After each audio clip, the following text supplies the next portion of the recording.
Steampunk. Still the worst genre in science fiction. 15 years ago, in the middle of a plague that nearly destroyed Dunwall, a paid killer assaulted the palace where I was born and stabbed my mother in the heart. Is it odd that this game spends more time on the death of the Empress, which happened at the beginning of the first game, than the first game did? The men who sent the assassin tried to use me as a pawn in a game of power. They would have succeeded, but my father, Corvo Attano, hunted them down and cut their conspiracy to pieces. Did he now? Because everything we learn in this game points to the low chaos ending being canon, and Corvo killing everyone in the first game would be decidedly high chaos. A monster the papers are calling the Crown Killer has been picking off my enemies and dressing it up like my father and I are responsible. The citizens believing Emily is having your political enemies killed is the setup for her being deposed. Never mind the fact that the citizens of Dunwall will willingly accept someone they've never heard of before taking the throne in a coup. One thing I've always been curious about, Corvo is Emily's father, meaning the Empress had a child with her bodyguard while unmarried and never revealed who Emily's father was to the public. Even in a fantasy setting, I don't think Emily taking the throne would be accepted by the public or the government. But today we honor my mother, the late Jessamine Caldwin. You have to wonder if the conspirators chose to depose Emily on the anniversary of her mother's death, or if it just happened to work out that way. If you're wondering why I'm sending this game without sending the first game, I have two answers for you. Corvo didn't talk in the first game, and I don't bother with games that use silent protagonists. Second, this game is so like the first game in every way, it's hardly needed. I'm pretty sure the design document for this game was, the first game was good, but we want you to do it again, and this time, do it right! Emily. You look tired, Father. Every year, I think the anniversary of Jessamine's death will be easier, but it never is. If you were going to use a silent main character in your first game, keep him silent in the sequel. No amount of creative writing will be able to explain why he was mute the first time around. We have an unexpected visitor, the Duke of Serkonos. Ramsey says the Duke is bringing special gifts.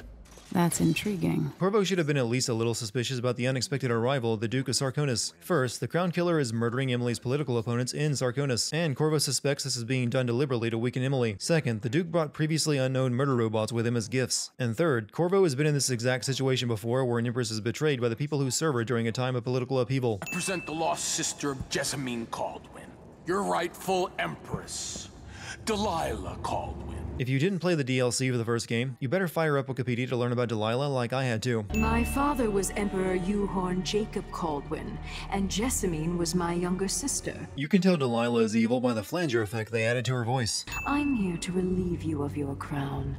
My father's promise, whispered in secret so many years ago, is now fulfilled. Watch your tongue. Emily Caldwin is the daughter of Empress Jessamine Caldwin. Did you not hear the Duke just announce Delilah as the true Empress? You should already be ordering your men to attack. You've been in this situation before. All of the Royal Guard turned on a dime without seeing so much as a shred of evidence of Delilah's claim. Corvo starts killing everyone around him once the fighting starts, a decidedly high chaos path, which kind of throws off the tone if you play a low chaos run of this game as Corvo. It's almost like the devs asked themselves, well, it's time to make a sequel. How do we improve on the last game? I know, what if we make an almost identical game to the first one, but allow the player to control a character with a distinct lack of dingly bits between their legs? Delilah freezes Corvo in Carbonite for the rest of the game instead of killing him, and for whatever reason, doesn't do the same to Emily. If you can turn people to stone, you don't need to lock them up inside the palace that they likely know how to escape from. Captain Ramsey, I heard shouting. Lady Emily, what happened? There were two 9-foot-tall steam-powered robots with a magical witch fighting just downstairs, and that was several minutes ago. You deserve this death. There's a legend in the Tower Guard about the Empress's last resort, a safe room inside your chambers holding enough gold to buy a good-sized island. They say that this ring is one of the only two keys to exist. Just thought I should mention that. I mean, it's not like you're gonna get out of your own office and use that secret entrance I just mentioned to escape. Also, pay no attention to the unlocked window behind you and the extremely wide ledge outside it. Now, where did I leave that rope ladder? There was a captain earlier today down at the docks, looking for the Royal Protector. Find her. Get out of Dunwall. Shame I didn't tell you that before the ceremony when I met you and your father. All of this could have been avoided. I'm dead now. Blech. It would make way more sense to kill enemies instead of knocking them out since they are all terrible people who betrayed you. No, says the game. You shouldn't do that. Why? I reply. Because I'll punish you with a bad ending if you kill people. Fine, I said. But only because seeing the ridiculous methods you have to go through to avoid killing targets will probably give me more things to mention. Can I at least have a non-lethal melee weapon? No, said the game before it turned and tripped over its own design. My name's Megan Foster. I work with an old ally of yours. If you played through the DLC of the first game, you already know who Megan Foster really is and know that she helped assassinate Emily's mother. And the game saves that reveal until the very end like it's going to be some great plot twist. We learned something scary down in the south, and I came to warn you. Well, not very urgently. Emily found you still on your boat while the coup was underway. The Duke of Serkonos is here with a woman named Delilah. They massacred everyone in the throne room. Then she did something I can't explain. There was nothing to do but run. Megan, who briefly worked for Delilah, does not tell Emily anything important like what her powers are or what she's capable of, and instead lets Emily order her to travel to Karnaca to find the answers for herself. Empress Emily Caldwin. Discount G-Man. Teleportation is always used to be a dick cliché. The outsider is getting a little loose with his standards. Supposedly, he only grants these powers to a few people every few centuries. Yet he's given it to Corvo, Dow, Delilah, and now Emily. Here's a heart that contains your mother's soul. Use her to help you find useful power-ups. Don't use her for closure or character development. The outsider shows Emily every conspirator she will have to hunt down. What he doesn't do is mention their names or why they are important, even though he clearly could. Delilah's playing the long game, and now she's an empress. But I'll let you in on a secret. She's got her eyes set on a much greater prize. But I won't tell you what it is. Now I'm realizing that the world is more off-kilter than I imagined. You only realize that now? Not after your mother was assassinated and the very same witch who dethroned you tried to take control of your body? That all happened while you were a little girl. All right, you've explained part of it. But what were you and Sokolov doing here? Actually, if she hasn't told you that, then she hasn't even explained part of it. Since Megan and Sokolov's attempt to warn Corvo of the conspiracy is their only real reason for being here. The hatch ripped open and Sokolov screamed. All I caught was a glimpse of someone carrying him across the deck. I followed as long as I could, toward Addermeyer Institute. How could you fail to catch up to a woman carrying a heavy-set old man across several city streets? In fact, how did the Crown Killer carry Sokolov to the Institute? That place is an island. So how do I get to Addermeyer? I just sent one of my boys to turn off the power to the carriage rails. When the juice is off, you can walk along the rails and get where you need to go. On the other side, there's a station that will take you to Addermeyer. But you just sent one of your men to turn off the power to the rails, so the carriage won't work to get Emily across the water. Also, the reason Emily has to find another way to the asylum is because of a watchtower. Yet that tower is on the other side of the island. A boat could easily approach from the other side. Are you all right? Does he look all right? Dr. Hypatia is the Crown Killer, but she has a split personality due to a poison she accidentally created. While using a serial killer to get rid of political enemies of Emily and then framing her for their murder is a fine plan, why pick the doctor to do it? The Duke could have easily hired a hitman instead of Dr. Jekyll and Mr. Hiding a doctor. Dr. Hypatia jump scares through the window, taking her injured assistant after pinning Emily to the floor, then leaves Emily there to kill her assistant, giving Emily enough time to go upstairs and create a counter serum. Someone was poisoning you. But you should be better now. Emily doesn't tell Hypatia that she's been brutally murdering people for the past few months. Better hope she doesn't see the stuff in her office. The highest praise I can give this game is its level design. It's great all around. And then you have levels like Jindosh's Clockwork Mansion that go above and beyond by actually shifting and changing on you. I was so genuinely impressed I'm taking off 2 sins for creativity. I liked this guy a lot more when he was called Andrew Ryan and lectured me on the differences between a man and a slave. Not a hired cutthroat. Your clothes are too fine. An aristocratic thrill seeker? All that, and you have your father's eyes, your imperial majesty. I guess I'm supposed to be impressed that Jindosh figured out who Emily is, but she's only covering her mouth and is wearing the exact same clothes she wore as an empress. It's probably why all the city guards attack her on sight as well. But if you fall, I'll have your body carried to my lab for dissection and study. She's just a regular human. Not much you can learn from dissection at this point. Welcome to the Steampunk Aperture Science Enrichment Center. Jindosh has bigger plans than you know. An army of his clockwork soldiers. It would be the end. Would it though? Sokolov created the tall boys from the first game, and those were way stronger than Jindosh's clockwork soldiers. Every conspirator always has something on hand that can conveniently stop them without killing them. Hypatia had the counter serum, Jindosh has this electric lobotomy machine, and the next 2 targets will follow this trend just like everyone in the previous game did. Keeping a morally gray foil for yourself on hand is a pretty ingenious way of avoiding death at the hands of those you wrong when you think about it. Surprised I can pull you into this place? We couldn't think of a better way of developing our main villain, so let's just have Delilah pull Emily into a dream to explain her backstory. Never you mind why she would do this. Come to think of it, since Delilah knows Emily is out to stop her, why doesn't she use Corvo as a bargaining chip, or warn the remaining conspirators? Then one day, pretty Jessamine broke something worth a fortune, and the spy master caught us. She claimed I did it, and he whipped me in the garden house until I bled. My mother lost her kitchen job, and that night we were out on the streets with no place to sleep. That's it? You can't be serious. Your sister blamed you for something she did as a child, and that's why you turned evil? Me and my brother did terrible stuff to each other all the time. But my brother never crossed the moral event horizon and tried to destroy the world because I told on him for smoking. Am I to blame for Delilah's bitterness? If she blamed you for all the misfortune in her life due to one event, I think she would have turned evil regardless. It kept me alive from my knowledge, but I saw things. Jindosh often had a visitor, Brianna Ashworth.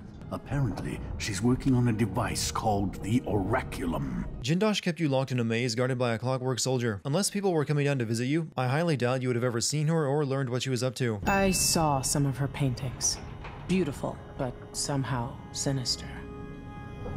You knew Delilah? All this time traveling with you and you never mentioned My that? past is none of your business. And Megan still refuses to reveal any information she has on the person Emily is about to go deal with. I guess the devs have the numbers that show not many people played the Dishonored DLC, and therefore don't know who Megan is. But I did, and I'm spinning my fingers here waiting for her to reveal her shocking past so it can finally be out of the way. The witches have brutally killed everyone in this museum, so you would think killing them would be justified. But no, if you want the low chaos rating, you have to choke them all out. So this could be tampered with. Ashworth could be cut off from the void entirely. No more witchcraft. Now to activate it and sever Ashworth's connection to the void. That's a solid plan, but how are you going to get her down here to stand in front of the... Oh, she just teleported right in front of it and didn't move when she realized something was wrong. I knew Delilah and Ashworth. Bought into their bullshit. Which led me down a bad road. To be honest, before all this, I thought Delilah dead. I don't want to get into it right now. If you didn't want to get into it right now, you shouldn't have brought it up. Also, we already know about all of it. You can't do a plot twist with this character game. Take this. Imagine it's a kind of timepiece. I'm going to give you this super helpful timepiece that can rewind time for this level and only this level. It's the time turner logic all over again. After Titanfall 2 and Dishonored 2 both featured a level about jumping back and forth between two moments in time, I'm starting to wonder why someone hasn't made an entire game around this mechanic instead of a single level. It's that good of a gimmick. Using the timepiece the Outsider gave her, Emily was able to go back to the day Delilah was rescued from the void by the conspirators. You would think she could use this power to stop that ritual from ever happening though, because she can change things in the past and have those changes affect the present. Case in point, Emily stops Stilton from witnessing the ritual, which changes him from being a crazy old man in a rundown mansion in the present to being a sane businessman. For whatever reason, Emily can't change the one thing that would make all of her problems vanish. The reason Delilah can't die is because she made a Horcrux, which means this level, which was already using a time turner, is Harry Potter as all hell. You are hidden, but I know who you are. I know when you are. You've come to watch me return, and someday I'll come for you. During this time warp, the Delilah in the past detects Emily watching them in the present and mentions that she knows who's watching. If that's the case, why didn't Delilah kill Emily or turn her to stone when she dethroned her, if she knew for certain that one day in the future Emily would be free and trying to stop her? But this one is special. It's the place where my throat was cut 4,000 years ago. I thought I'd find a way to escape. I fought, but the ropes only cut my skin, so I went limp. And then the knife touched my throat, and I knew I'd waited too long. The blood ran out, and I became a god. By giving us the backstory of the Outsider, you've completely destroyed all mystique that he had. Sometimes it's better not to answer the demands of fans, especially when the answer is kind of lame. She tore out a piece of herself and hid it away, inside a thing made of bones. She's made herself immortal. If you want to kill Delilah, you're going to have to find her spirit and give it back to her. The Outsider could have told Emily all of this at any time, but decided to wait until now. I guess she had to earn it. Because Stilton never lost his mind, Megan never lost her right arm and eye in a fight inside Stilton's mansion. If her past was changed this drastically, it's a possibility that she never would have went to Dunwall to warn Corvo and met Emily, which would mean Emily never came to Sarkonis and never changed things in the past, which means we have a time paradox. This is why you avoid time travel plots where a character changes something in the past. This is my last night. Soon, I'll dissolve into the great nothing. You should be at peace. I've stayed too long. Yeah, you could have died a long time ago. Why have you stuck around this long? And why didn't you reveal yourself to Corvo in the last game? He did have your heart back then, after all. Find Delilah's spirit. Trap her with this cage of dead flesh. Set me free. I don't understand. What about that did you not understand? Find Delilah's Horcrux, Mother's soul passes on, put Delilah's soul inside Heart. That was pretty straightforward. I've got a map of the Grand Palace for you, and I know something that may be useful. There's a hidden lever in the pantry that opens a passage to the Duke's vault. That is how you circumvent your own security measures. If you go to the trouble of making a secure vault, don't put an easily accessed hidden entrance in the wine cellar. But if you're not here to assassinate the Duke, what do you want? If I wanted to depose him without having to slit his throat, do you think you could convince people that you're the Duke? Normally when an aristocrat hires a body double to protect him, they make sure that person is extremely loyal. You would have to be, since your job is to put yourself in the line of danger for the real Duke. This body double, however, is more than willing to go along with Emily's plan to have the real Duke committed and for him to permanently take his place. There's a catch. He's got a medallion that I need. Even if I sound convincing, which should be the easy part, his Grand Guard officers will ask to see the medallion as proof. The only way to tell the Duke apart from his double is the medallion the Duke wears. The guards were called to a scene where the Duke was on the ground unconscious, meaning they should at least suspect there's a chance that someone could have taken the medallion. Like, say, the man in the room with him who looks just like him and is rushing to get rid of him. You must release me from this dead vessel. Only then will you be able to trap Delilah's spirit. I don't know how I can do this. You were all I ever wanted. You had your mom with you this entire time and only used her to find power-up runes. Don't act like you need closure now. You had plenty of time. You could have brought the skiff right up to the Duke's palace. Why did you drop Emily off in the city and force her to make her way here? You knew who among my people to corrupt. Not really. She only corrupted the people who summoned her back from the void, and they were all mostly corrupt to begin with. 15 years ago, I ran with a mercenary gang. We got paid to kill people. Our leader was the assassin Dowd, and I was part of the crew. Our last big job together, we were paid to... You helped Dowd kill my mother? It's almost like I paid for that knowledge 4 years ago. You let your mother slip into oblivion. Do you know where my mother's resting? In a child's coffin, her skinny legs tucked beneath her, because I couldn't afford proper burial. It's way too late to try to make Delilah into a sympathetic character, especially now since it appears all hell is broken loose in Dunwall with corpses lining the streets. Paint my great painting. I will make the world as it should be. Follow me, dear Emily, and see how I will reshape all things.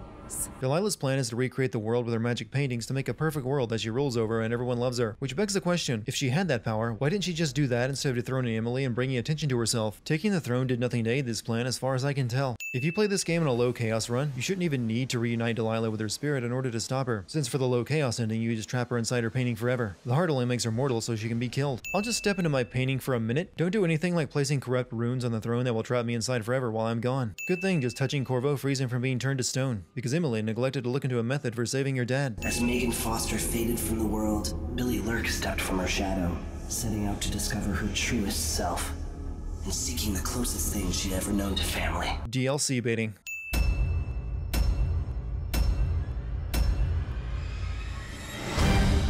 These are Romulans.